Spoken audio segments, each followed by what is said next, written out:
या सर्वजण उभं राहूया. आपल्या भक्तिगीताने आपल्या भक्तीला आपण सुरुवात करूया.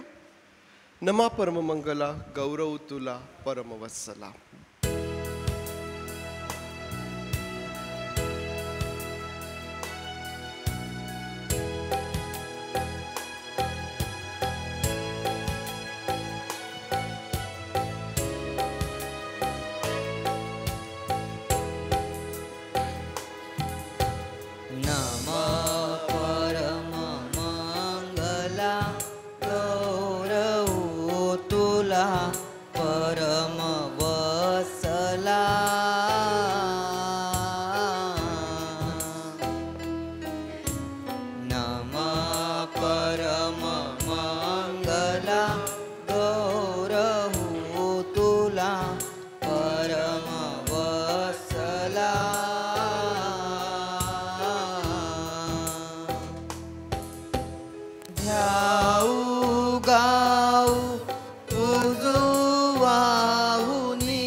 बसतानाच प्रार्थना करूया.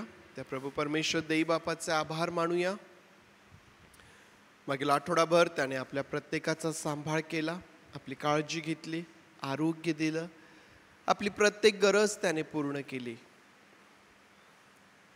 त्याच्या सर्व दयेसाठी, कृपेसाठी, त्याच्या प्रेमासाठी होय पवित्र देई बापा, तुझे आभार मानित आम्ही तुझ्या समोर येतो प्रभू. आम्ही तुझे आभार मानतो पवित्र देई बापा. मागील संपूर्ण आठवडाभर आम्हा प्रत्येकासोबत तू आहेस. आमचं सहाय्य करणारा, आमची सर्व काळजी घेणारा तूच आहेस प्रभू. देई बापा, तुझ्या अगाध प्रेमासाठी आम्ही तुझे मनापासून आभार मानतो प्रभू. आम्ही तुझ्या नावाला धन्यवाद देतो राजा. होय थोर जिवंत परमेश्वर देई बापा, आम्ही तुझे आभार मानतो आज या सुंदर संधीसाठी पवित्र देई बापा. परमेश्वर देई बापा, तुझ्या भक्ती मंदिरामध्ये आम्ही एकत्र येत असताना पवित्र देई बापा, आमची विनंती आहे प्रभूजी, आम्हा प्रत्येकावरती तू दया कर, आम्हा प्रत्येकाची तू क्षमा कर पवित्र देई बापा. पवित्र देई बापा, तुझं पावित्र्य परमेश्वर देई बापा हे अद्भुत अशा प्रकारचं आहे राजा. आणि म्हणून तुझ्या उपस्थितीमध्ये आम्ही येत असताना तू आम्हास धू शुद्ध कर. आणि परमेश्वर देई बापा, तुझ्या उपस्थितीमध्ये असणारे ते आशीर्वाद, पवित्र देई बापा, तुझ्या उपस्थितीमध्ये असणारी ती मोकळीकता, तो सर्व आनंद पवित्र देई बापा, तुझ्या अद्भुत गोष्टी पुन्हा आज एक वार तू आम्हामध्ये कर आणि तुझं गौरव तू करून घे पवित्र देई बापा. आमची प्रार्थना आहे प्रभू, जे आमचे प्रियजन आज दुःखनाईत आहेत, आजारी आहेत, दुःखित आहेत, अशा प्रत्येकाचं तू सहाय्य कर. तुझी कृपा तू त्यास पुरव. जी तुझी लेकरं मार्गात आहे पवित्र देई बापा, त्यासही तू सुखरूप घेऊन ये. या भक्तीच्या वेळेमध्ये आम्हास उत्तम प्रकारचं वातावरण तू दे. आणि परमेश्वर देई बापा, ही सर्व भक्ती तुझ्या गौरवाकरिता तू आशीर्वादित कर. परमेश्वर देई बापा, आजच्या भक्तीचा प्रत्येक भाग आम्ही तुझ्या हातांमध्ये सोपवितो. तुझे मनापासून आभार मानतो आणि प्रार्थना आमचा प्रभू येशू याच्या नावात मागतो, म्हणून तू ऐक. आमेन आमेन. बसूया आपण. गीत गात आभार मानित त्या प्रभू परमेश्वराला सर्व धन्यवाद देऊया. आपल्या सर्वांना येईल ख्रिस्तालाद्वारे तुझ्या हृदयाच्या हाके लागी त्याच्या कान देई. 234 नंबर गीत उपासना संगीतातून.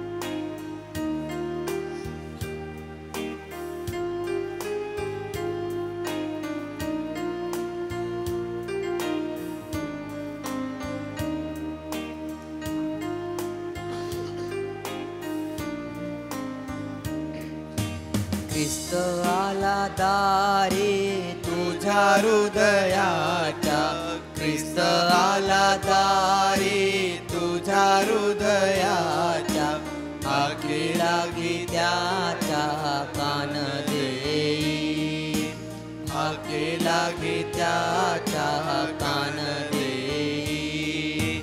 कान देती त्याशी बोलतो मधुर, कान देती त्याशी बोलतो मधुर.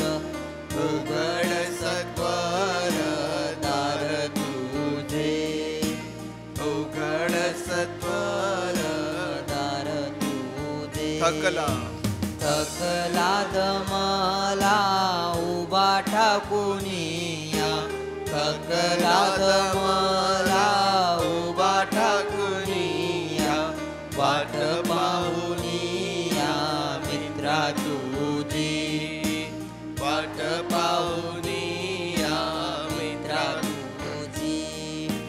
किती वर्ष गेली तुला पाहुनिया, किती वर्ष गेली तुला पाहुनिया, अजून का वाया गुंतलासी, अजून का वाया गुंतलासी.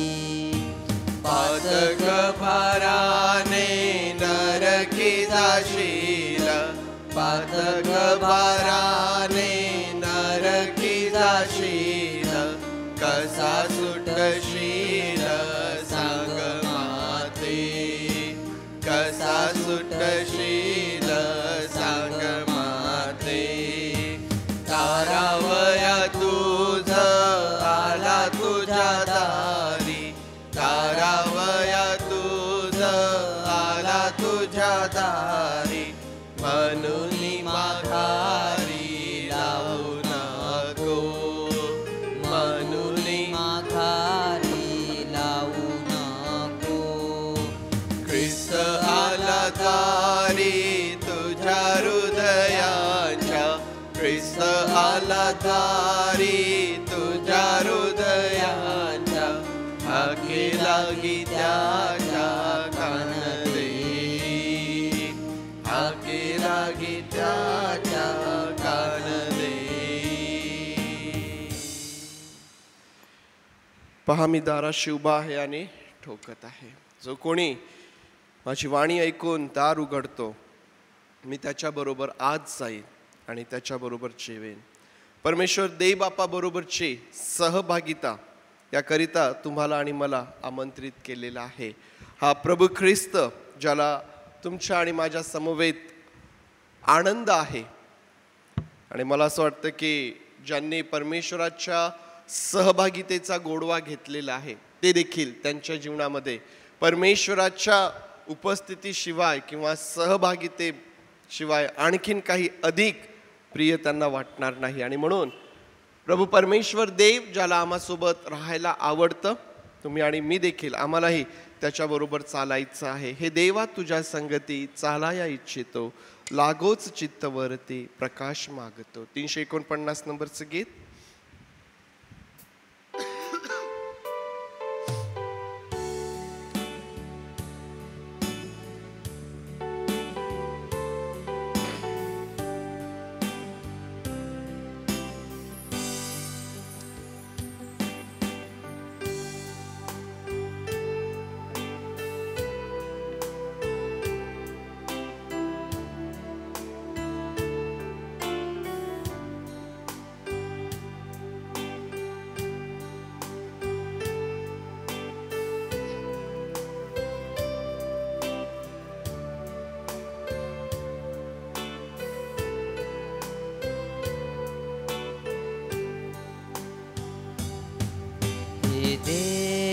देवा तुझ्या संगती चालाया इच्छितो लागोच चित्तवरती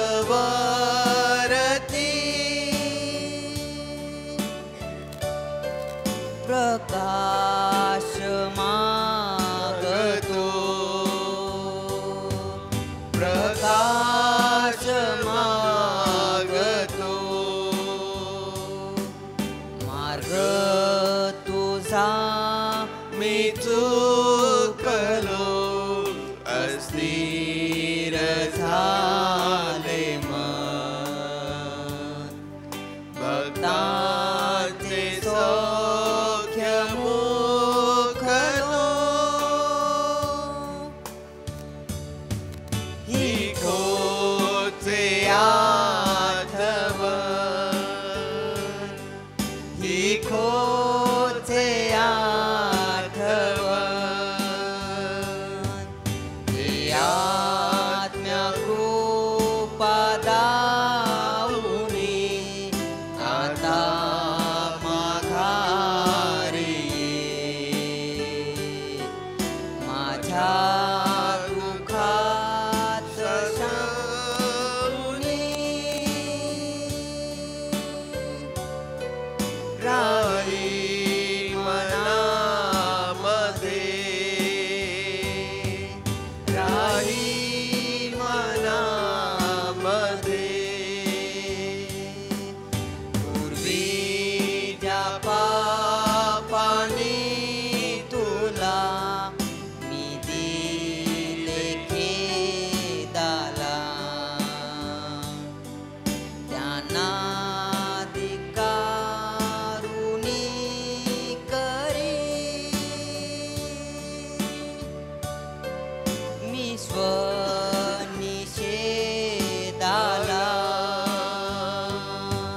मी स्वनिषेधाला हे अति प्रिय मानिले हे सर्व टाकितो मानीन तुला ऐकले मी साय मागतो मी साय मागतो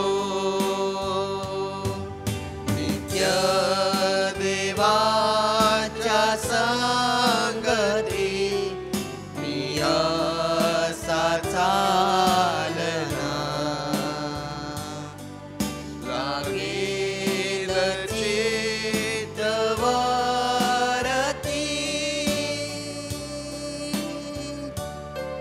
होई प्रकाश होई प्रकाश हे देवा तुझ्या संगती चालाया इच्छितो लागोच चित्तवरती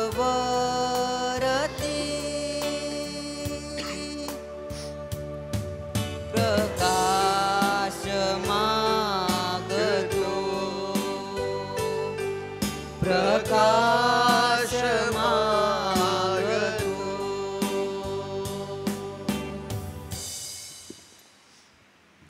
हे देवा तुझ्या संगती चालाया इच्छितो लागोच चित्तवरती प्रकाश मागतो. रोजच्या जीवनामध्ये आम्हा समोर एका गोष्टीचं नेहमी आव्हान असतं. ज्या प्रकारे गीतकर्ता यामध्ये म्हणतात की जे अतिप्रिय मानिले ते सर्व टाकितो.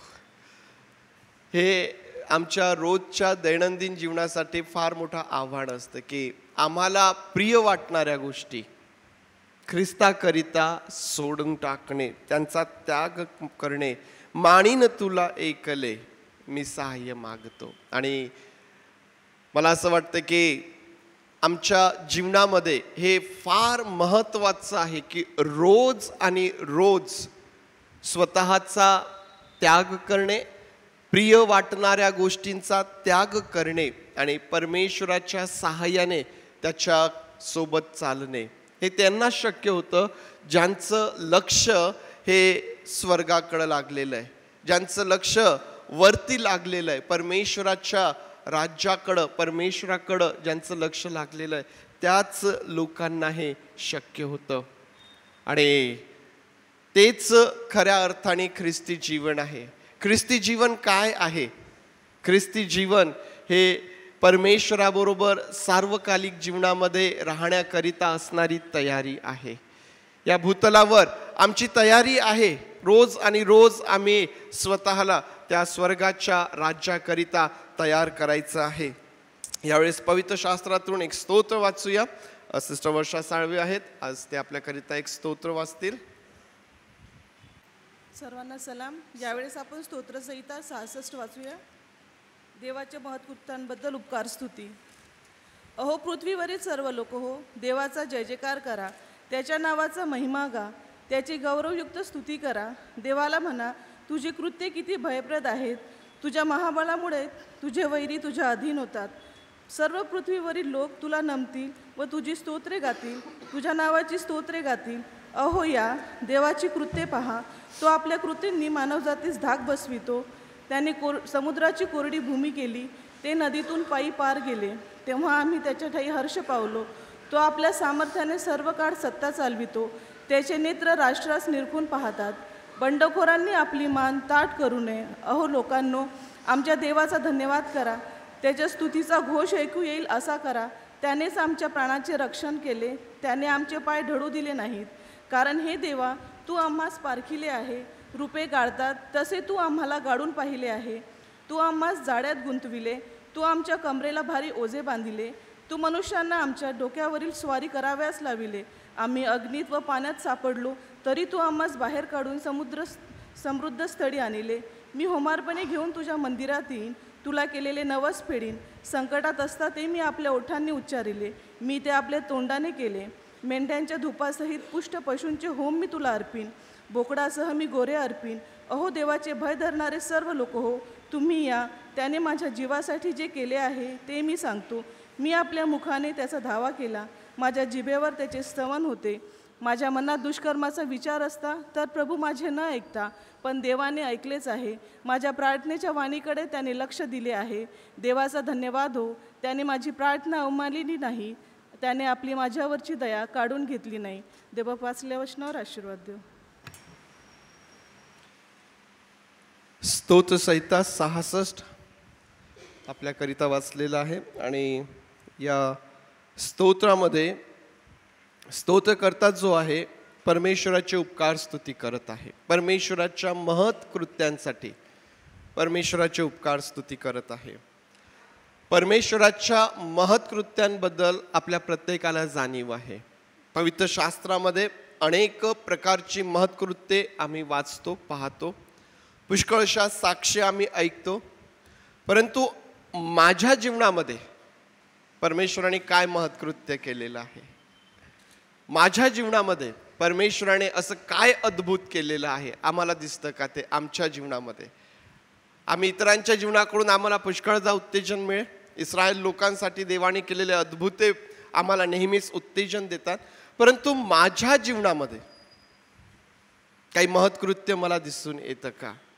आता कदाचित आम्ही आमच्या जीवनाकडे पाहणार, काय आहे देवबापाने माझी प्रार्थना ऐकली, माझ्या प्रार्थनेचं उत्तर दिलं, देवबापाने मी आजारी होतो, देवबापाने मला बरं केलं. आम्ही कदाचित शोधणार. काहींना कदाचित काही मोठ्या गोष्टी त्या ठिकाणी सापडतील. परंतु पुष्कळदा काही जण या विचारात असतील, माझ्या जीवनात काय महत्कृत्य आहे, माझ्या जीवनात काय महत्कृत्य आहे. परंतु प्रियांनो, जर आम्ही आमच्या जीवनाकडे पाहिलं तर आज आम्ही देवाच्या घरचे लोक झालोत, यापेक्षा मोठं महत्कृत्य आमच्यासाठी आणखीन काय असायला पाहिजे. माझी कुठलीही योग्यता नाही, मी काहीही नाही, अशा त्या अवस्थेमधून त्याने मला त्याच्या कुटुंबाचं बनवलं. माझं तारण हे माझ्यासाठी महत्कृत्य आहे. आणि म्हणून जर कोणी आम्हाला विचारलं की काय तुझ्या जीवनामध्ये देवाने महत्कृत्य केलेलं आहे, देवाने माझं तारण केलेलं आहे. कारण ते कोणाही मनुष्याला शक्य नव्हतं, ते मला शक्य नव्हतं, ते फक्त देवाला शक्य होतं आणि देवाने ते माझ्या जीवनामध्ये केलेलं आहे. पुष्कळदा प्रियांनो, आमच्या जीवनामध्ये आम्ही कठीण प्रसंगातून जात असतो. स्तोत्रकर्ता फार सुंदर यामध्ये वर्णन करतो. तो म्हणतो की तू मला पारखलेलं आहेस, रुपे गाळतात तसं तू आम्हास गाळून पाहिलं. स्तोत्रकर्ता यामध्ये अशा प्रकारे म्हणतो, कारण हे देवा तू आम्हाला पारखले आहेस, रुपे गाळतात तसे तू आम्हास गाळून पाहिले आहेस. तू आम्हाला जाळ्यात गुंतवले, तू आमच्या कमरेला भारी ओझे बांधले, तू मनुष्यांना आमच्या डोक्यावरून स्वारी कराव्यास लावले. आम्ही अग्नीत व पाण्यात सापडलो. पुष्कळ काही झालं, परंतु काय म्हणतो, तरी तू आम्हास बाहेर काढून समृद्ध स्थळी आणलेस. परमेश्वर देव हा आम्ही अशा प्रसंगांमधून जात असताना कधीही आम्हाला एकटं असं सोडत नाही. तो आमच्या सोबत राहतो आणि तो आम्हाला आमच्या अशा सर्व प्रकारच्या प्रसंगांमधून बाहेर काढतो. अशा सर्व परिस्थितींमधून तो आम्हाला बाहेर काढतो आणि समृद्ध स्थळी स्थिर असं तो आम्हाला करतो प्रियांनो. आणि म्हणून पुन्हा एकदा आम्हाला रोज आणि रोज आपल्या प्रभू परमेश्वर देव बापाबरोबर चालायचं आहे आणि परमेश्वराचं गौरव आपल्या जीवनामधून करायचं आहे. परमेश्वर देव बाप ही सर्व वचने आपणासाठी आशीर्वादाची करोत. परमेश्वर देव बापाचे आभार मानूया, जो प्रभू आमच्या जीवनामध्ये महत्कृत्य करणार आहे. आणि स्तोत्र संहिता ज्यावेळेस आपण वाचतो, स्तोत्रांमधून आपल्याला नेहमी या गोष्टीचं उत्तेजन आहे की परमेश्वराच्या महत्कृत्यांबद्दल त्याचं जय जयकार करा, त्याचं स्तवन करा, त्याचं गुणगान करा, त्याच्या नावाला धन्यवाद द्या. पुन्हा आज या पवित्र वारी काही गीतांच्याद्वारे प्रभुदेव बापाची स्तुती करूया. आज कपल क्वायर पुढे येईल आणि कपल क्वायर बरोबर आपण परमेश्वर देव बापाची स्तुती आराधना करणार आहोत. आज कपल क्वायर पुढे येईल आणि त्यांच्याबरोबर परमेश्वर देव बापाला आपल्या ओठांचं स्तुतिरूपी फळ आपण सादर करूया. गीत घेणारा उपासना संगीतामधील 353 नंबरचं गीत आहे. हे गीताचे बोल आहेत, देवा संकटे आली.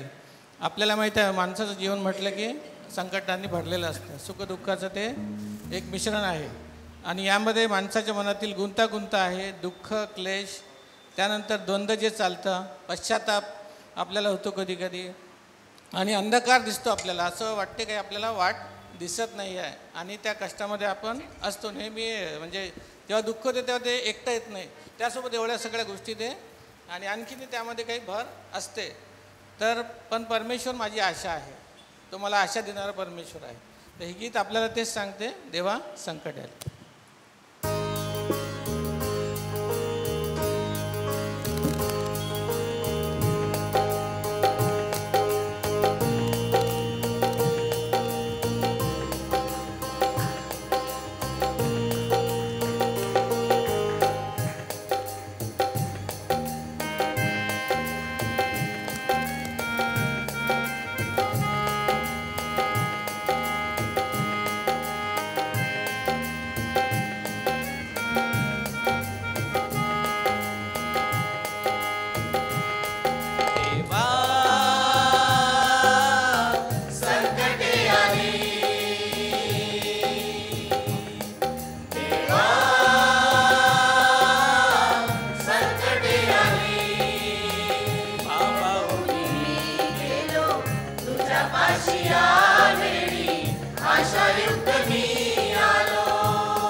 त्यानंतर आणखी एक गीत आपण गाणार आहोत. जय देने वाले प्रभु यीशु की, प्रभु यीशु को कोटी कोटी धन्यवाद. त्याला आपण खरं जितके धन्यवाद देऊ तेवढे थोडेच आहे, कारण रोजच्या रोज आपण आपल्या जीवनामध्ये नवीन साक्षी असतात. रोजच्या रोज आपण काहीतरी त्याच्याकडून मिळत असतो. तो शांती देणारा, स्वास्थ्य देणारा व आनंद देणारा असा परमेश्वर आहे. तो जीवन आहे हे सांगणारं गीत आम्ही आपल्यापुढे सादर करीत आहोत. जय देने वाले प्रभु यीशु को.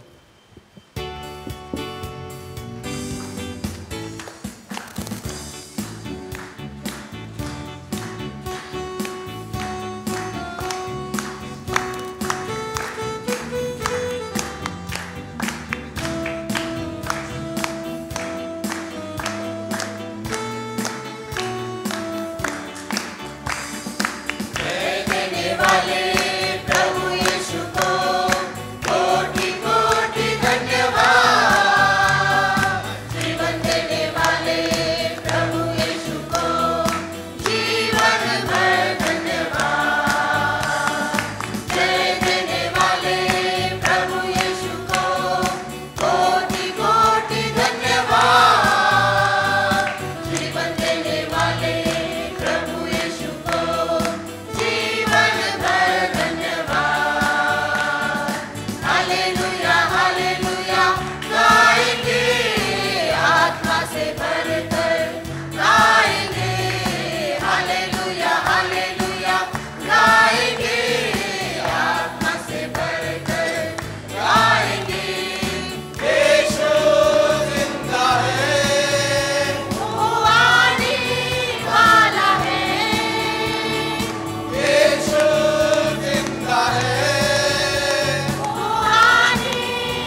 आता बघितलं आपण की आपला तो विश्वास आहे की येशू जिवंत आहे आणि तो येणार आहे, आपला न्याय होणार आहे. म्हणून आपण नेहमी वागताना हा विचार करून वागायचा की याचा परिणाम आपल्यावर काय होतील. हे गीत आपल्याला सांगतं की तो जिवंत आहे आणि तो येणार आहे. आपण कसंही वागलं चालेल का? नाही. यानंतर एक आणखी गीत आपण बघणार आहोत, माझा येशू मला प्रिय फार. तो मला कधी सोडणार नाही, कारण तो माझ्यासोबत नेहमी आहे. तो मला कधी टाकणार नाही. त्यानंतर सुरुवातीपासून ते शेवटपर्यंत तो माझ्या बरोबर आहे.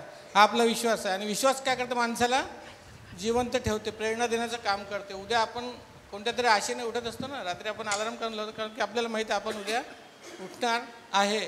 आणि तो विश्वास आपला प्रभू येशू ख्रिस्त आहे. उद्या काय होईल? चांगलंच होईल या आशेने आपण नेहमी आजचा दिवस संपत असतो. तर आजच्या ह्या दिवशी आपण हे गीत ऐकूया, माझा येशू मला प्रिय.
आता आजच्या ह्या उपासनेतील हे शेवटचं गीत आहे.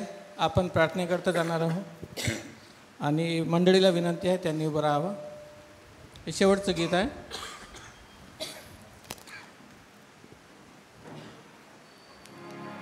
आणि शब्द आहेत, तुझसा इस जहां में और कोई है नहीं.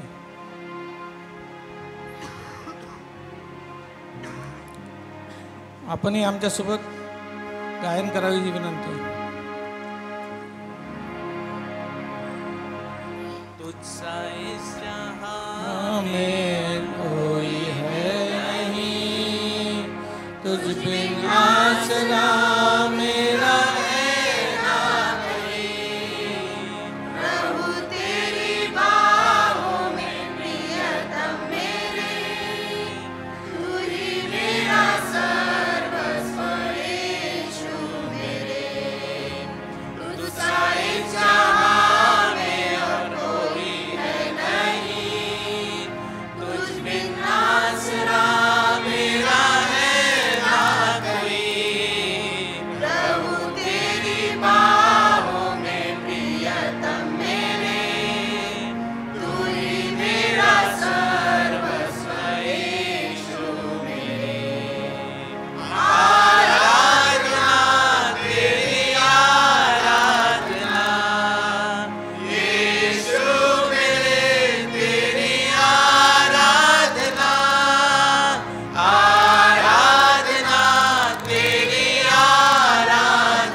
आपण प्रार्थना करूया. उभं असतानाच आपले डोळे बंद करूया. त्या परमेश्वराकडे आपलं लक्ष लावूया. हे आमच्या पवित्र पवित्र सेनाधीश परमेश्वरा, आकाश आणि पृथ्वी जे उत्पन्न करत्या, हे आमच्या आशेच्या खळका, आमच्या तारण दुर्गा. आज ह्या सकाळच्या समयी तू आम्हाला सर्वांना एकत्र केलं त्याबद्दल तुझे आभार मानतो. तुझ्या नावाला मान, महिमा आणि गौरव देतो देव बाप्पा. होय, खरंच तू खूप चांगला आहेस. याचा अनुभव तू आम्हाला प्रतिदिन देत असतो.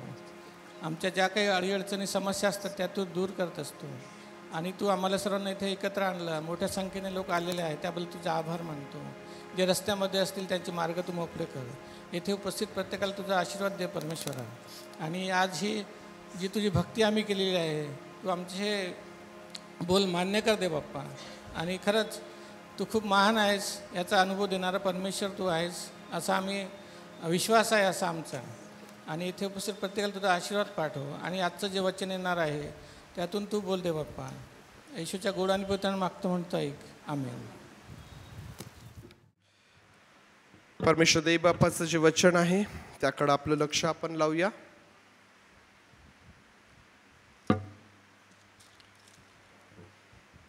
थेसलोनिकरास दुसरे पत्र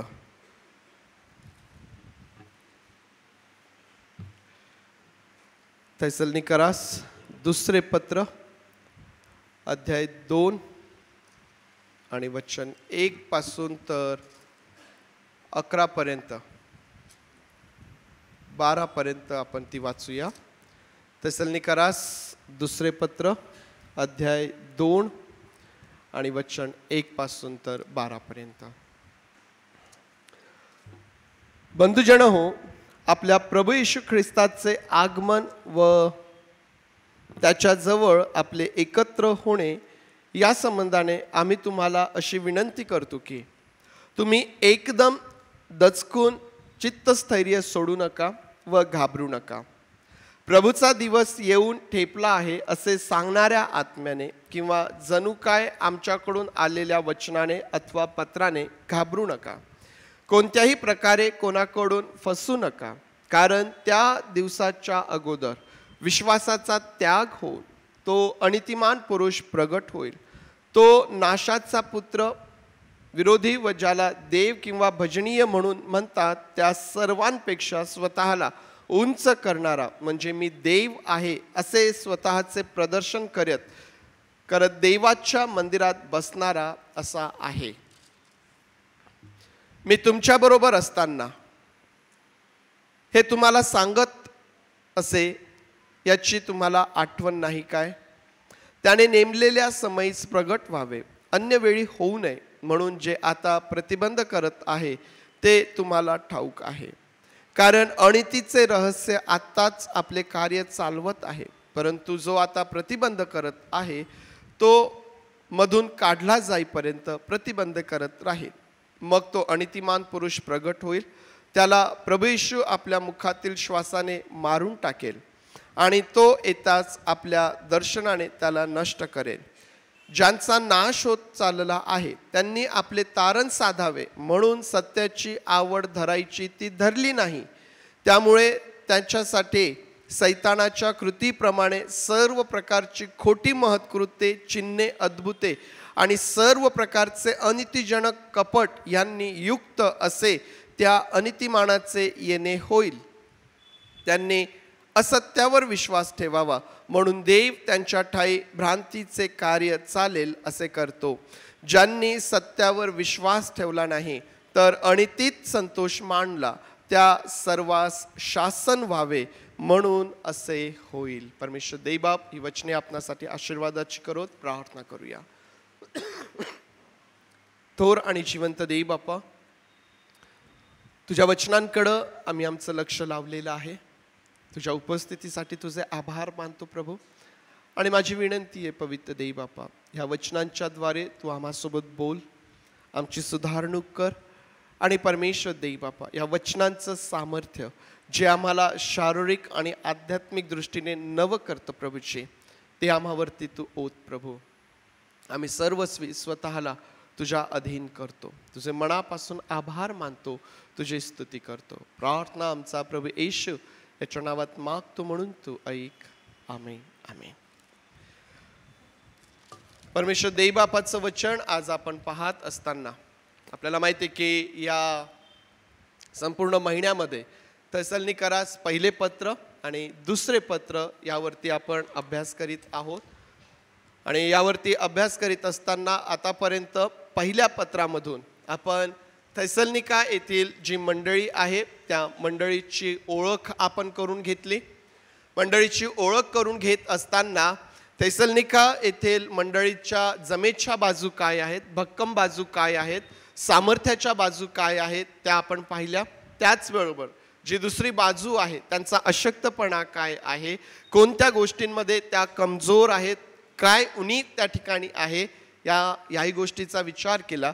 आणि मग या दोनही गोष्टी घेऊन वर्तमान काळातील जी आपली मंडळी आहे या मंडळीबरोबर त्याचं लागूकरण आपण केलं, जेणेकरून आपल्या मंडळीच्या जमेच्या बाजू काय आहेत त्या अधिक भक्कम व्हाव्यात आणि ज्या ठिकाणी मंडळी कमी पडते, उणीवता आहेत, त्यावरती आपल्याला काम करून त्या देखील आपल्याला जमेच्या बाजूकडं कशा फिरवता येतील हा प्रयत्न आपला आहे. मागच्या रविवारी आपण परमेश्वर देवबापाचं वचन पाहत असताना थेसलोनिकरासच्या पहिल्याच पत्रामधून आपण ख्रिस्ती मंडळीचे वर्तमान कार्य आणि भविष्यातील आशा या विषयावरती मनन केलं. एकाच विषयामध्ये दोन विषय गुंतलेले आम्हाला त्या ठिकाणी दिसून येतात. ख्रिस्ती मंडळीचे वर्तमान कार्य आणि भविष्यातील आशा. आज या प्रेझेंटमध्ये, कारण पास्ट झाला, भूतकाळ झालेला आहे, त्याला आपण बदलू शकत नाही, परंतु वर्तमानमध्ये आम्हाला काय करायचं आहे, आपलं मुख्य कार्य काय आहे आणि मग भविष्याकरिता आम्हाला काय आशा आहे यावरती आपण मागच्या रविवारी मनन केलेलं आहे. आज पुढे जाण्याच्या आधी एक प्रश्न आहे. मंडळीचं वर्तमानमधील मुख्य कार्य काय आहे? एकमेकांवरती प्रीती करणे. मला हेच उत्तर पाहिजे होतं. मागचा रविवार संपला, आठवडा त्यावरून गेला. आपण आपलं मुख्य कार्य विसरलो का हे नेहमी आपण चाच पडत राहावं, त्याचं परीक्षण आपण करत राहावं. मंडळीचं वर्तमानमधील मुख्य कार्य आहे एकमेकांवरती प्रीती करणे. आम्हाला माहिती आहे की सुवार्ता प्रसार हे देखील मंडळीचं कार्य आहे, परंतु जर प्रीती नसेल तर सर्व काही व्यर्थ आहे. आणि म्हणून सुवार्ता प्रसार असेल किंवा जी काही सेवा आम्हाला करायची आहे, एक ख्रिस्ती व्यक्ती म्हणून माझं प्रार्थना करणं, माझं वचन वाचणं, माझं चर्चला येणं, सेवा करणं, दान दशांश देणं, मी जे काही करतो ते सर्व मला प्रीतीमधून करायचं आहे. कारण जर प्रीतीमधून नाही तर मग सगळं काही व्यर्थ आहे. आणि म्हणून प्रीती हे वर्तमानमध्ये आपलं मुख्य कार्य आहे. आज दुसऱ्या पत्राकडं आपण आलेलो आहोत आणि दुसऱ्या पत्रामधून जो संदर्भ आपण वाचलेला आहे, या संदर्भामध्ये जो महत्त्वाचा जो मुख्य विषय आम्हाला दिसून येतो तो म्हणजे प्रभूचा दिवस. प्रभूचा दिवस.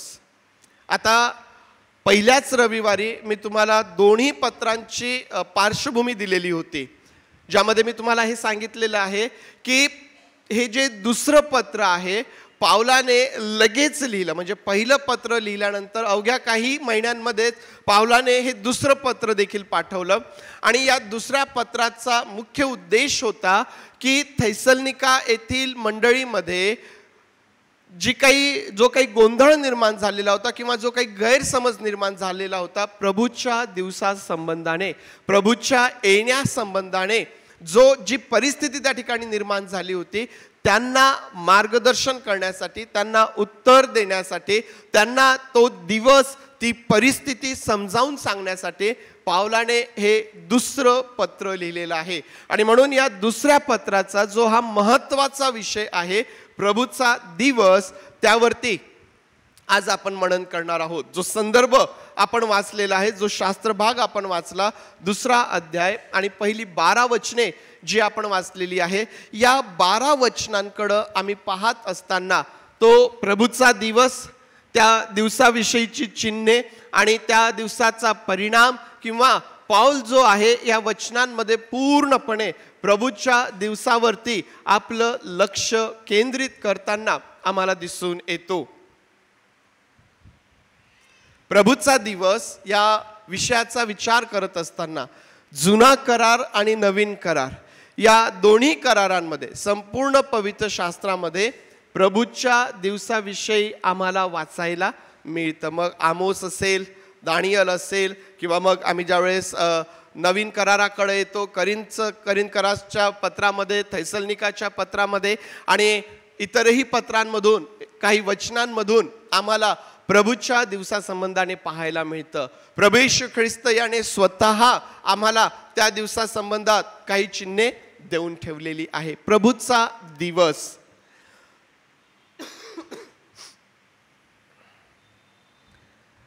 प्रभूचा दिवस आणि प्रभू येशू ख्रिस्ताचे दुसरे येणे, या दोन वेगवेगळ्या गोष्टी आहेत की एकच गोष्ट आहे? प्रभूचा दिवस आणि प्रभू येशू ख्रिस्ताचे दुसरे येणे, या दोन वेगवेगळ्या गोष्टी आहेत की एकच गोष्ट आहे, एकच घटना आहे? दोन उत्तर अपेक्षित आहेत. एक उत्तर असणार आहे की होय, या एकच घटना आहेत, आणि दुसरं उत्तर असणार आहे नाही, या वेगवेगळ्या आहेत.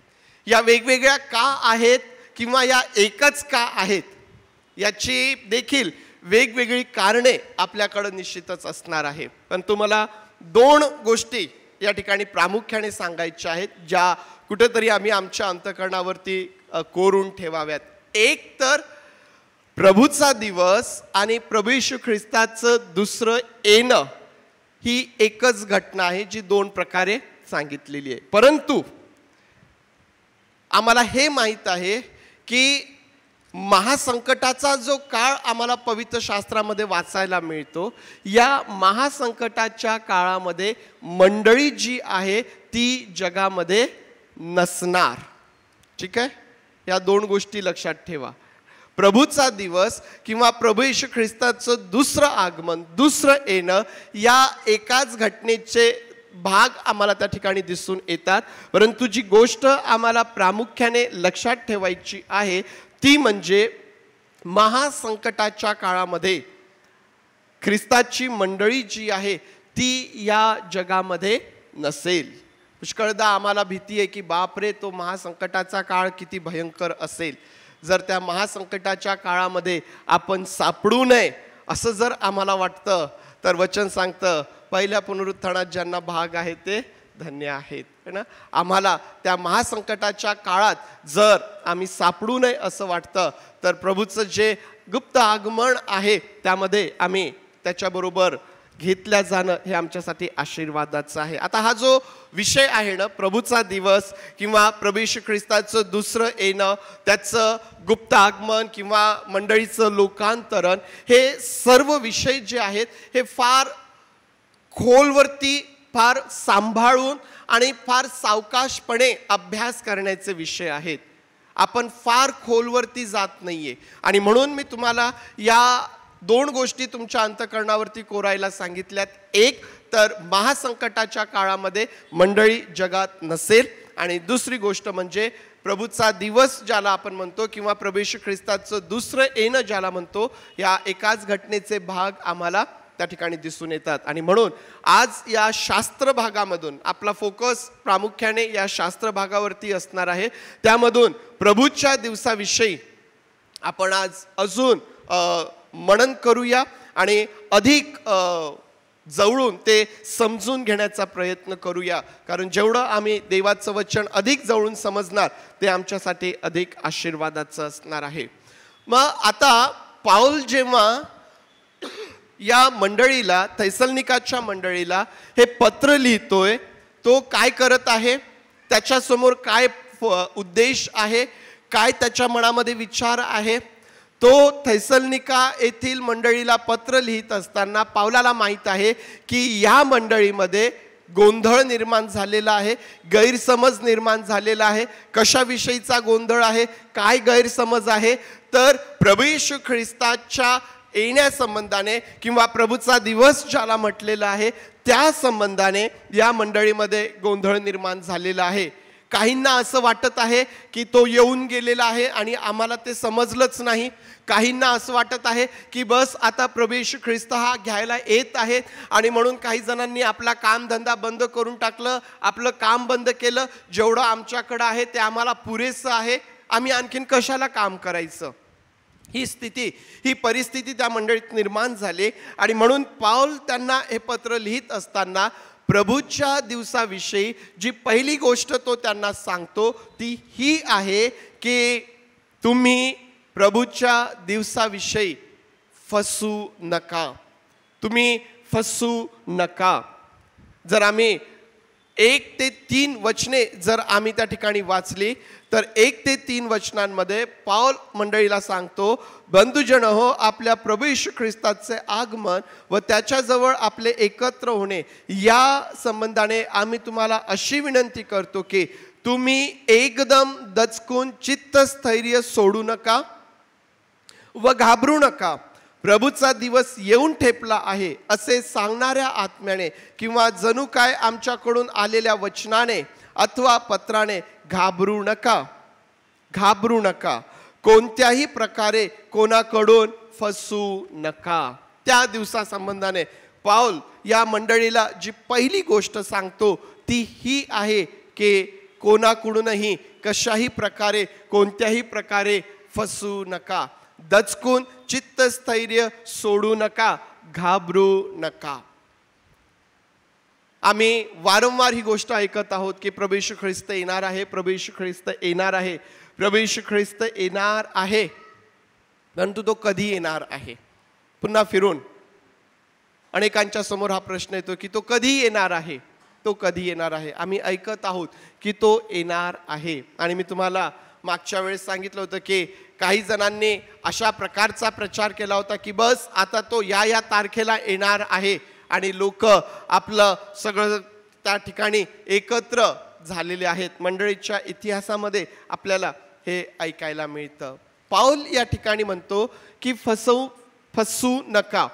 अनेक प्रचारक, अनेक लोक या मंडळीमध्ये जाऊन त्यांना ही गोष्ट सांगत होते की तो तर येऊन गेलेला आहे, तो तर येऊन गेलेला आहे, बस तो आता आलाच. खोटं शिक्षण जे आहे त्या शिक्षणाकडून कोणाकडूनही तुम्ही फसू नका. त्या दिवसासंबंधाने स्वतःची फसवणूक होऊ नका याबद्दल पाऊल त्यांना फार स्पष्टपणे तो सांगतो. खोटं शिक्षण तो येऊन गेला.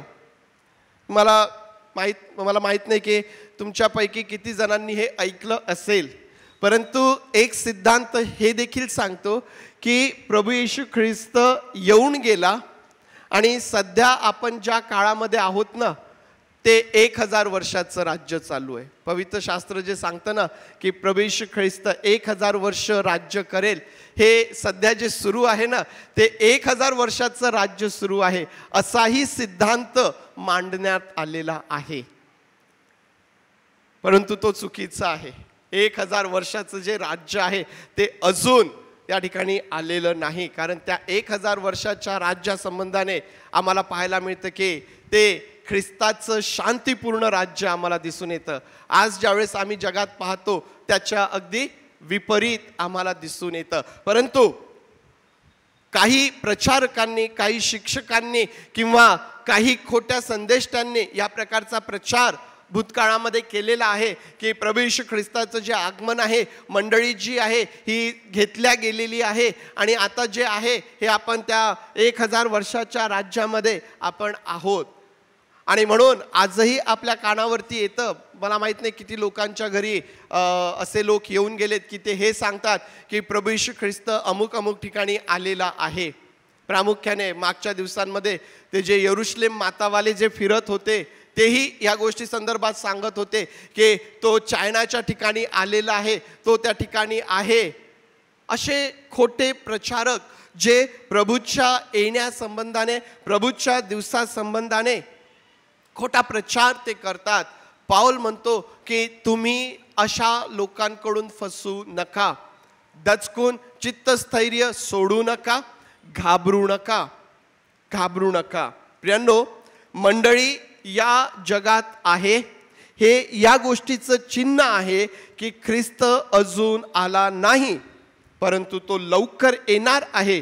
कारण महासंकटाच्या काळात तो मंडळी या जगात राहू देणार नाही. जेवढे काही प्रचार आमच्या कानावर येतात एक गोष्ट आम्ही लक्षात ठेवावी की मंडळी या जगामध्ये आहे हे या गोष्टीचं चिन्ह आहे की प्रभू येशू ख्रिस्त अजूनपर्यंत आलेला नाही, परंतु तो लवकर येणार आहे.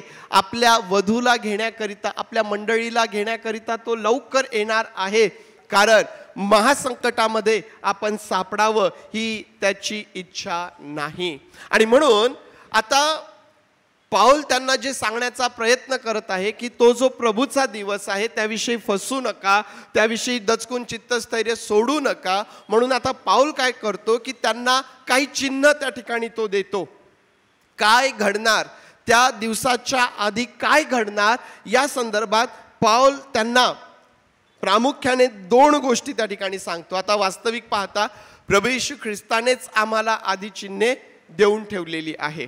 ज्यावेळेस आम्ही शुभवर्तमान वाचतो त्या शेवटच्या काळाविषयी, त्याच्या आगमनाविषयी काय काय चिन्ह असणार आहेत, काय काय घडणार आहेत हे प्रभू येशू ख्रिस्ताने स्वतःच सांगितलेलं आहे. आणि आज आम्ही ती चिन्हे आमच्या आजूबाजूला पाहतो आणि ही चिन्हे आमच्या आजूबाजूला पाहिल्यानंतर आम्हाला या गोष्टीची जाणीव होते की होय, माझा प्रभू येशू ख्रिस्त हा लवकरच येणार आहे. थैसलनिकाच्या मंडळीला पाऊल आणखीन 2 गोष्टी त्या ठिकाणी सांगतो, ज्यामध्ये पहिली गोष्ट पाऊल सांगतो की काय होईल त्या दिवसाच्या आधी, प्रभूचा दिवस येण्याच्या आधी काय होईल, तर मोठ्या प्रमाणात विश्वासाचा त्याग केला जाईल. आणि दुसरी गोष्ट म्हणजे अनीतिमान पुरुष प्रगट होईल. तो दिवस येण्याच्या आधी काय घडणार आहे, तो दिवस येण्याच्या आधी, प्रभूचा दिवस येण्याच्या आधी फार मोठ्या प्रमाणात विश्वासाचा त्याग केला जाईल. आज विश्वासाचा त्याग केला जात आहे का? आज विश्वासाचा त्याग केला जात आहे का? तुम्हाला ऐकून हे फार नवल वाटेल की जरी विश्वासणाऱ्यांना विरोध वाढलेला आहे, विश्वासणाऱ्यांचा छळ वाढलेला आहे, वेगवेगळ्या प्रकारचे खोटे आरोप आपल्यावरती केल्या जात आहेत, परंतु तरीही तुम्हाला ऐकून हे नवल वाटेल की तरीही विश्वासणाऱ्यांची संख्या ही वाढतच चाललेली आहे. विश्वासाचा त्याग होत नाहीये, तर लोक विश्वासामध्ये येत आहे. जसं तुमच्या लक्षात येईल की प्रारंभीच्या मंडळीमध्ये काय होत होतं, प्रारंभीच्या दिवसांमध्ये ख्रिस्ताचा स्वीकार करणे म्हणजे मरणाला आमंत्रण देणे अशा प्रकारची परिस्थिती होती. तरीही रोज आणि रोज त्यांच्यामध्ये विश्वासणाऱ्यांची भर पडत होती. ती आजही आम्हाला पाहायला भेटते की जरी छळाबद्दल आम्ही ऐकतो, विरोधाबद्दल आम्ही ऐकतो, वेगवेगळ्या प्रकारचे आरोप आम्ही ऐकतो, परंतु तरीही मंडळी ही वाढत चाललेली आहे. विश्वासणाऱ्यांची संख्या ही वाढत चाललेली आहे. लोक विश्वासाचा त्याग करण्यापेक्षा ते त्या विश्वासामध्ये अधिक आणि अधिक वाढत चाललेले आहेत. आपल्या ग्रामीण भागामधल्या ज्या मंडळ्या आहेत, मागच्या महिन्यांमध्ये जेव्हा त्या भागात विरोध वाढला, पोलीस स्टेशनमध्ये वेगवेगळ्या प्रकारची गुन्हे नोंदविल्या जाऊ लागलीत, असं वाटलं की भक्तीसाठी येणाऱ्या लोकांची संख्या कमी होईल, लोक येणार नाहीत अशी परिस्थिती वाटली. फार सांभाळून त्या मागच्या काही दिवसांमध्ये ग्रामीण भागातल्या मंडळ्या आपण चालवल्या, परंतु नवलाची बाब ही आहे की विश्वासणाऱ्यांची संख्या किंवा भक्तीमध्ये येणाऱ्यांची संख्या कमी होण्यापेक्षा ती अधिक वाढतच आहे, ती वाढतच चाललेली आहे. त्या ठिकाणी लोकांना भीती नाहीये. ज्यावेळेस त्यांना सांगतो आम्ही की बाबा सांभाळा, ते म्हणतात बाळकसाहेब आम्हाला घाबरण्याची गरज नाही, कारण आम्हाला जिवंत देव मिळालेला आहे, ख्रिस्त आम्हाला आमच्या जीवनामध्ये मिळालेला आहे.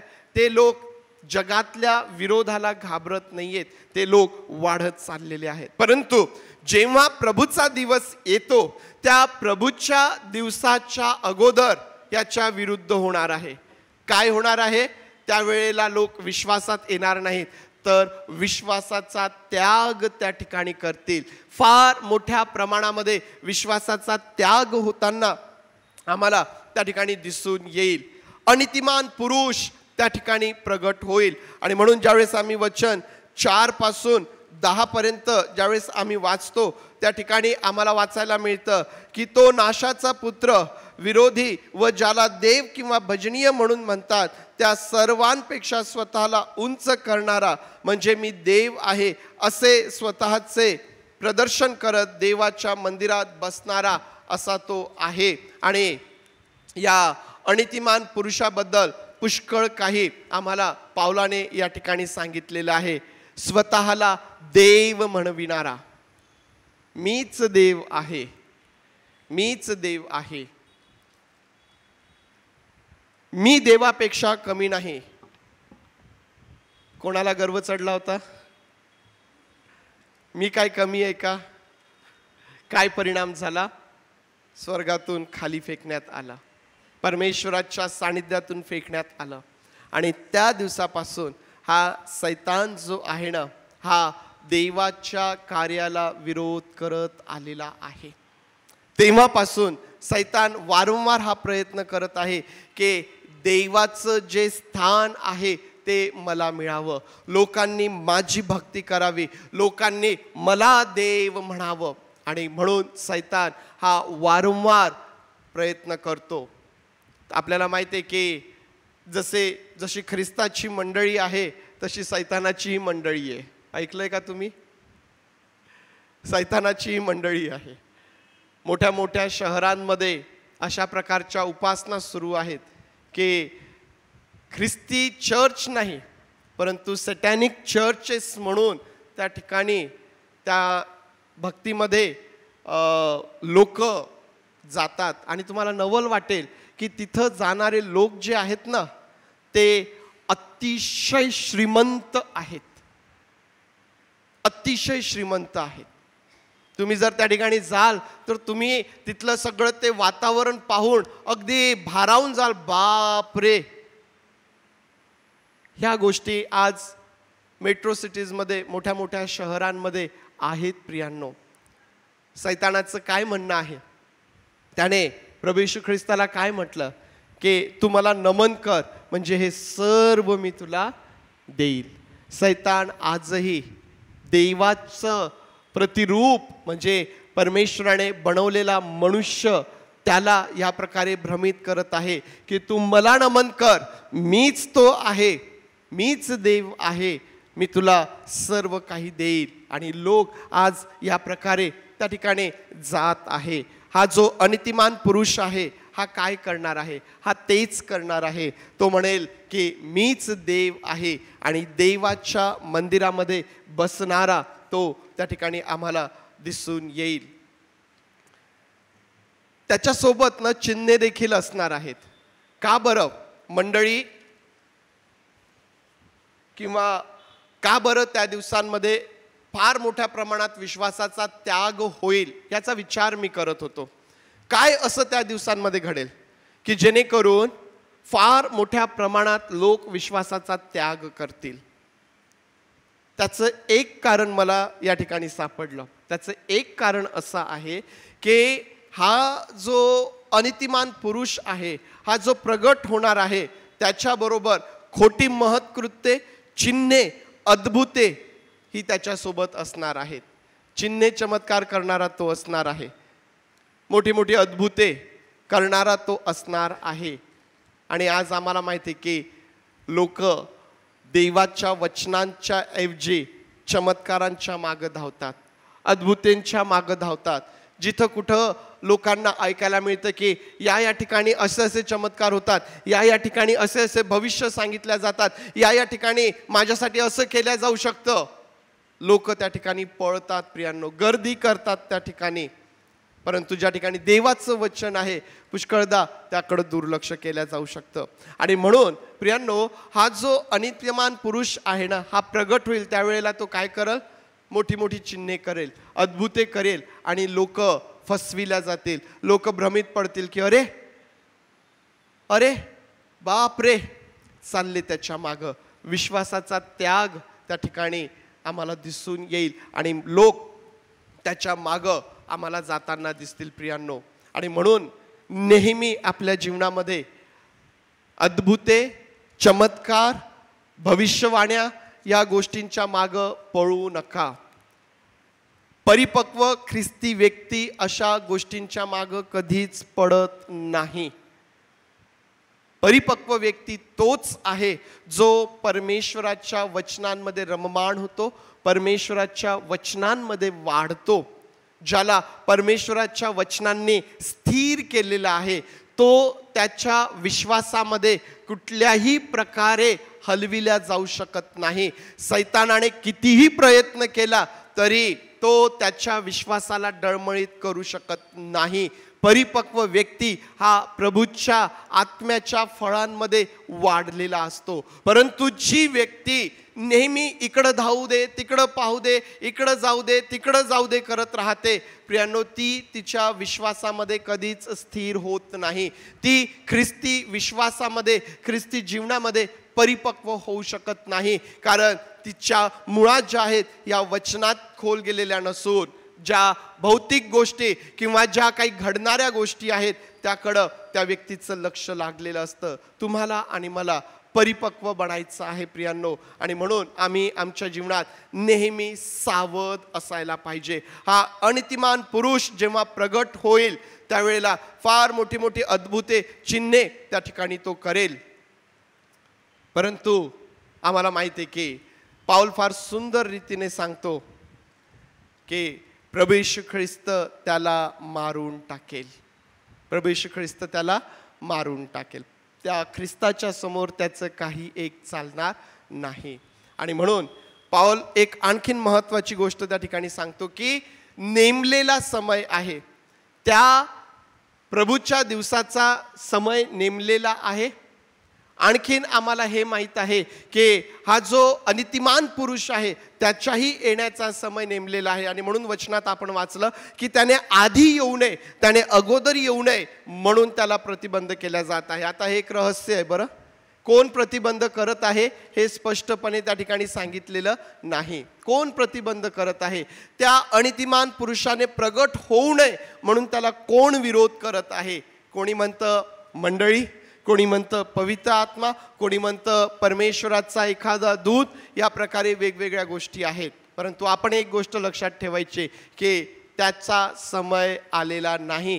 ज्यावेळेस त्याचा समय येईल तेव्हा तो प्रगट होईल. परंतु जेव्हा तो प्रगट होईल प्रभू येशू ख्रिस्त आपल्या मुखातील श्वासाने त्याला मारून टाकेल.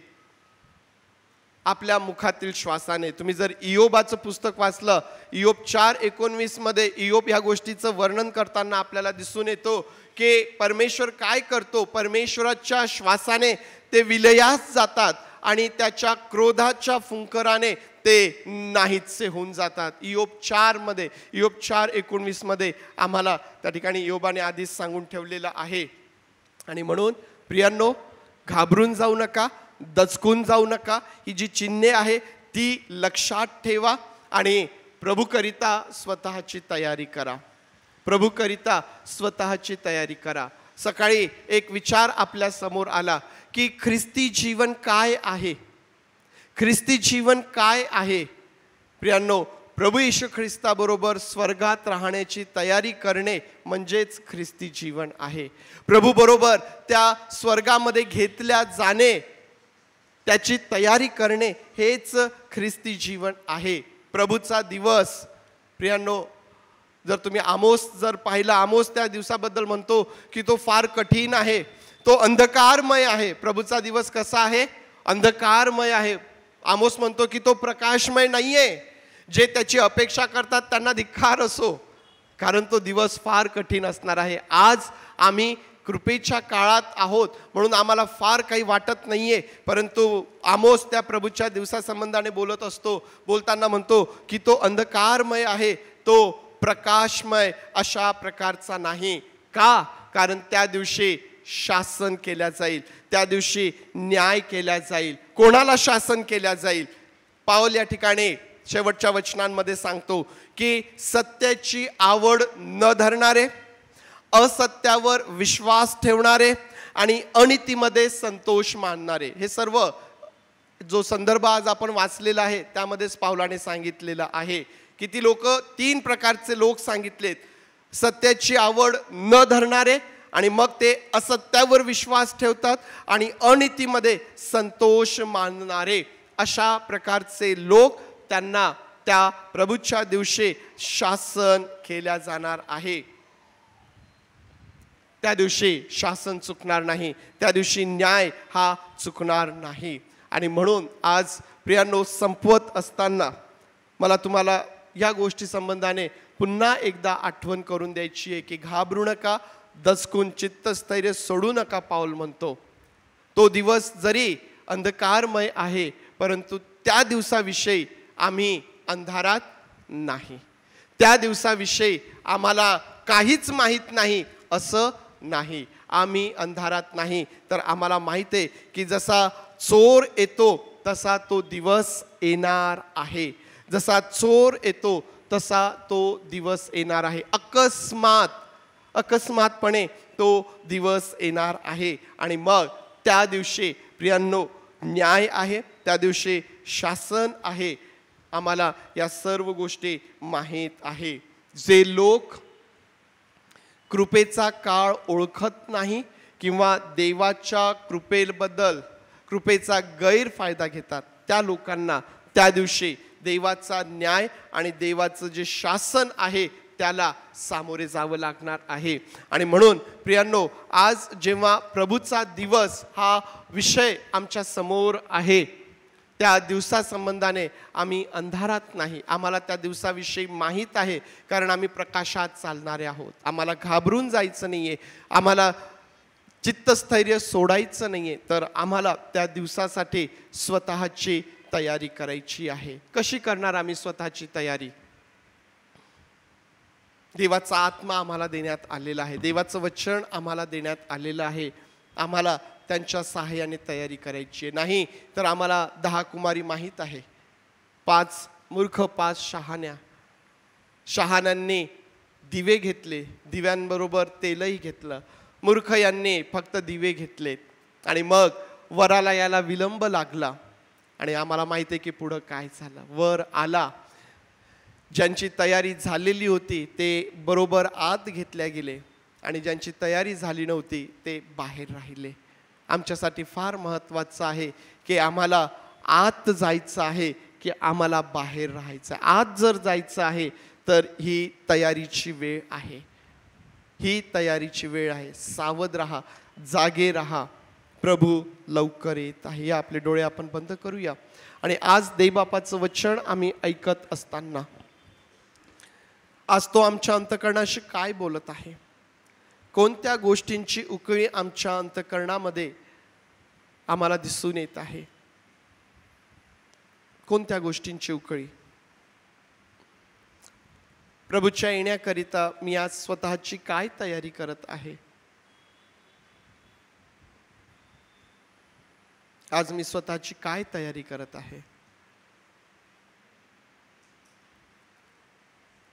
असत्याची आवड धरणारे, सत्यावर विश्वास न ठेवणारे, अनितीमध्ये आपलं जीवन जगणारे, यांना त्या दिवशी शासन होईल. देवाचा न्यायाचा दिवस तो आहे. प्रभूचा दिवस हा न्यायाचा दिवस आहे. प्रियांनो, तुम्ही आणि मी त्या न्यायासाठी, प्रभूच्या शासनासाठी निवडलेले नाही, तर प्रतिफळासाठी बोलावलेले आहोत. त्याच्याबरोबर त्या सार्वकालिक जीवनासाठी बोलावलेले आहोत. आम्हाला तयारी करायला पाहिजे.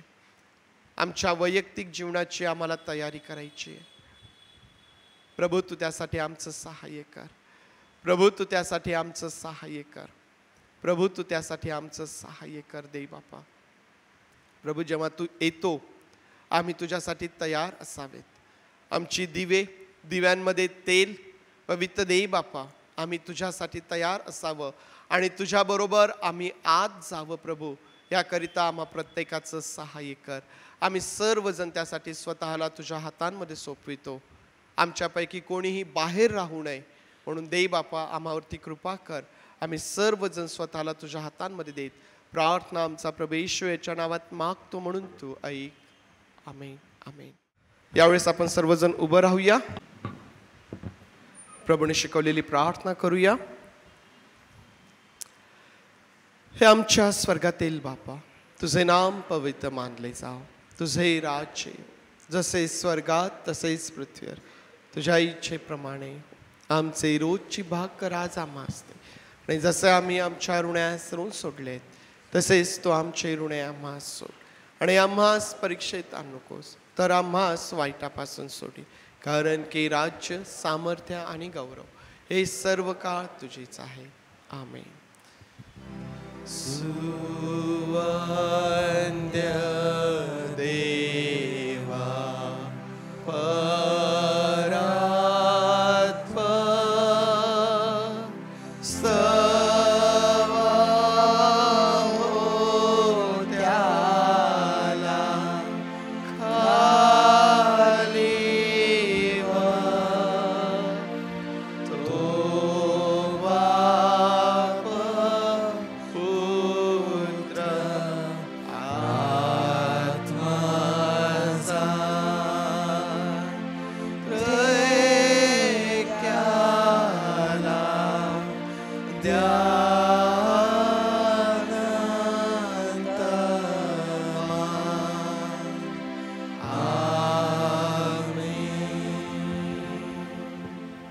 आता प्रभू येशू ख्रिस्ताची कृपा, देव बापाची प्रीती आणि पवित्र आत्म्याची सुसंगती तुम्हा बरोबर प्रभू येशू ख्रिस्त येईपर्यंत सदोदित असो.